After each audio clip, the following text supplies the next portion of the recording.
Hello everyone, welcome back to another lesson of Treynor analysis.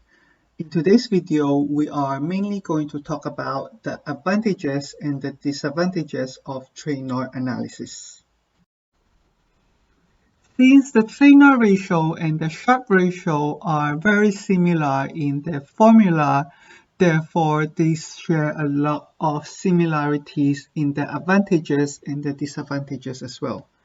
So first of all, the Treynor ratio, they also has a very good indicator whether the fund is creating a good investment.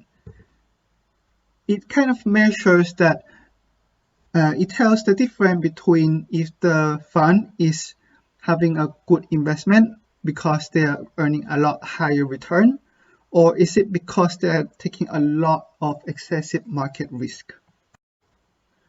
If a fund is taking a lot of the market risk, or the beta in this case, then the fund will be required to generate even a higher return to get a high Treynor ratio. Secondly, Treynor ratio also allows people to compare different types of investment, such as bonds, stock, commodities, and etc.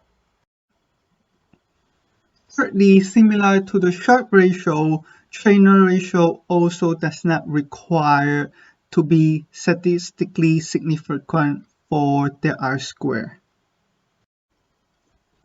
Generally, in statistics, the Johnson's alpha will only keep its number when the R-square is above 90%.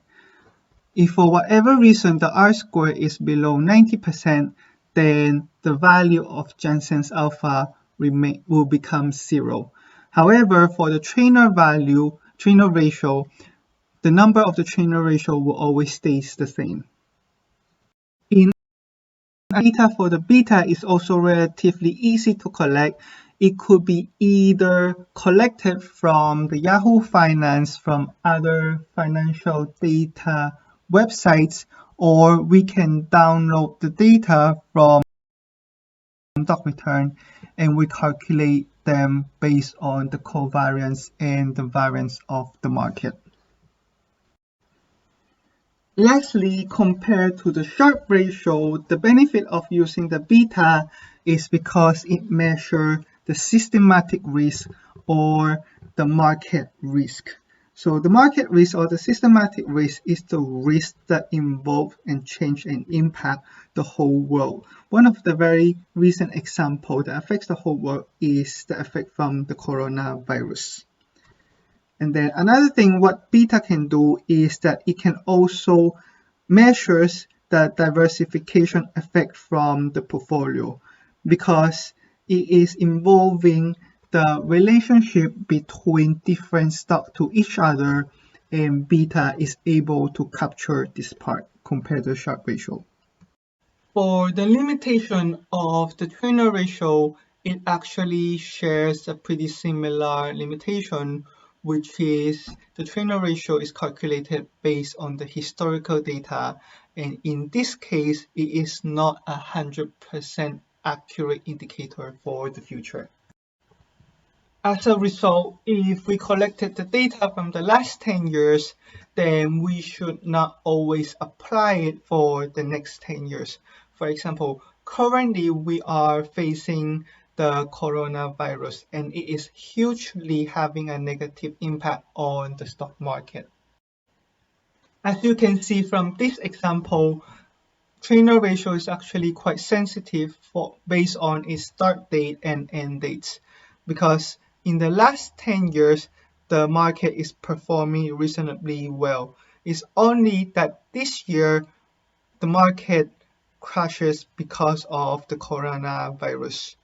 And at the same time, Treynor ratio also has its limitation based on the amount of length and frequency that is used in the sample data.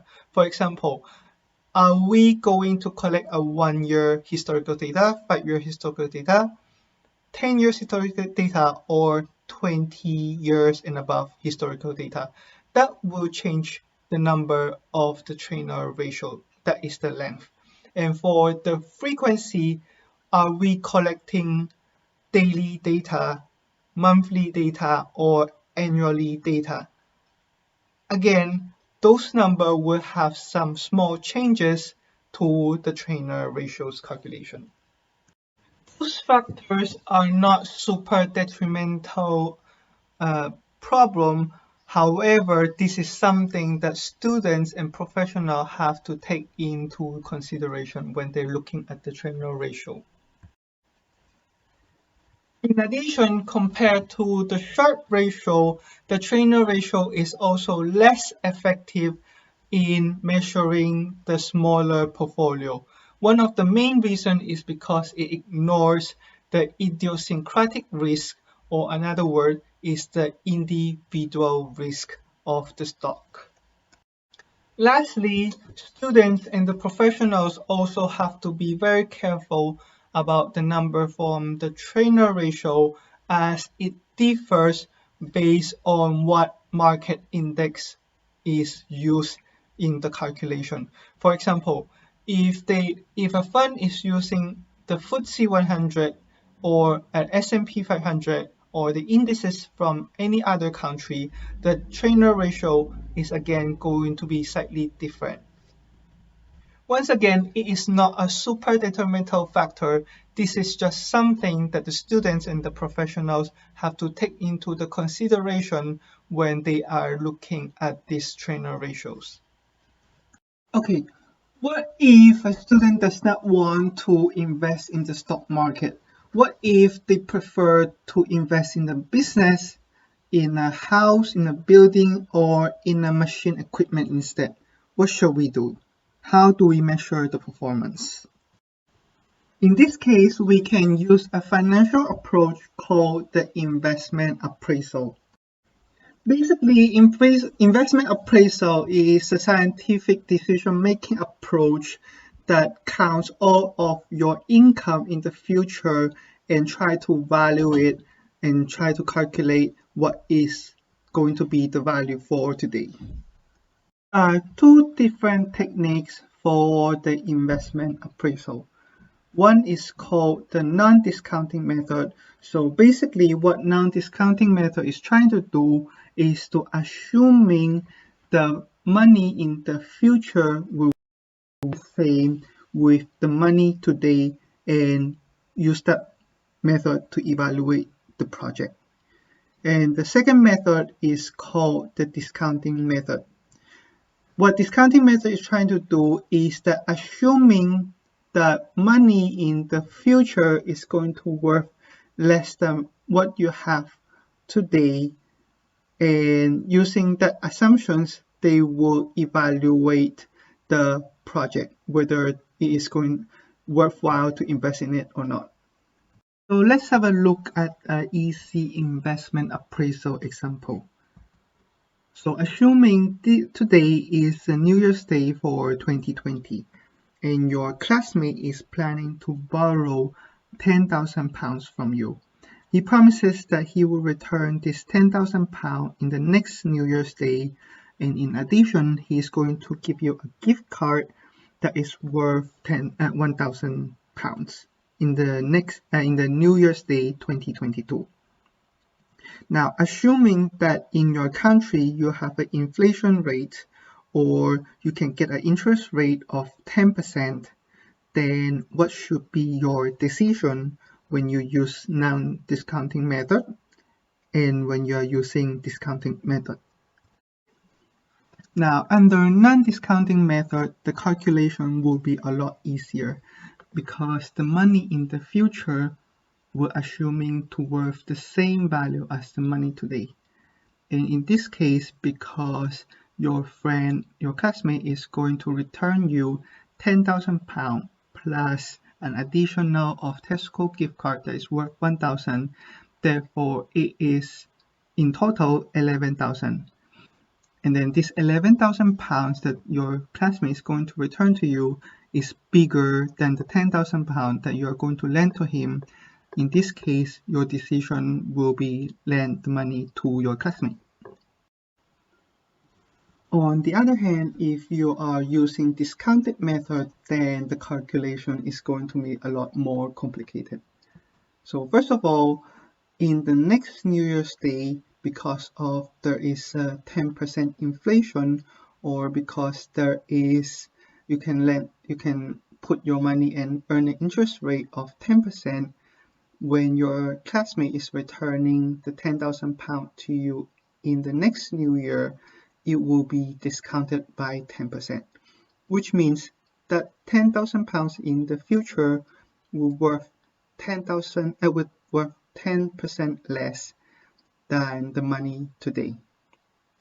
And in this case, if we divide the 10,000 by 1.1, which is because of the 10% interest rate, then the number is going to be 9,090 and 91 pence. And in the new year 2020, for that gift card that is worth £1,000, it will first have to discount by an inflation rate of 10% for the new year 2021.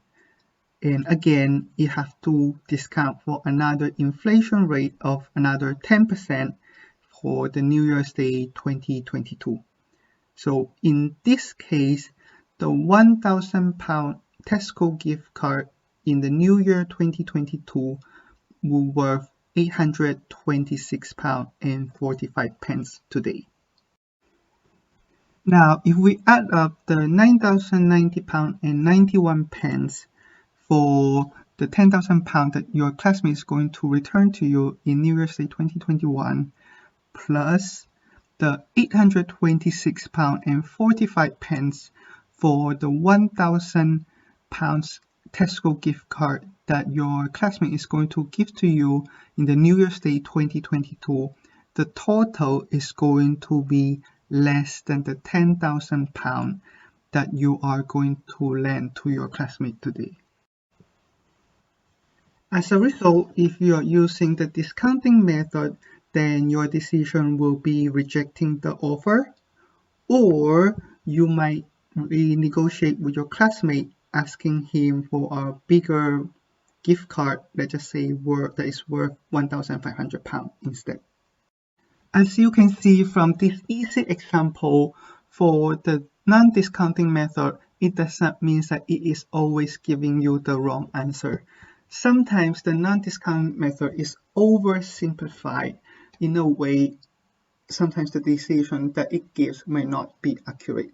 However, if our example has an inflation rate or an interest rate of 9%, then both non-discounting method and discounting method will give you the right answer. However, if the inflation rate or the interest rate is 9%, then using non-discounting method will give you a lot easier and simpler calculation. Hopefully by now, students will have a better understanding about how to evaluate a project using non-discounting and discounting investment appraisal approach. Once the student come back from the Easter holiday, we'll be looking at more advanced non-discounting and discounting methods. If you have any questions regarding this lesson or any good recommendation to improve this presentation, then don't forget to express your thought in the comment section below. For now, I would like to thank you for learning this lesson with me. I wish you all have a safe, healthy, and happy vacation, and I will see you in the next video.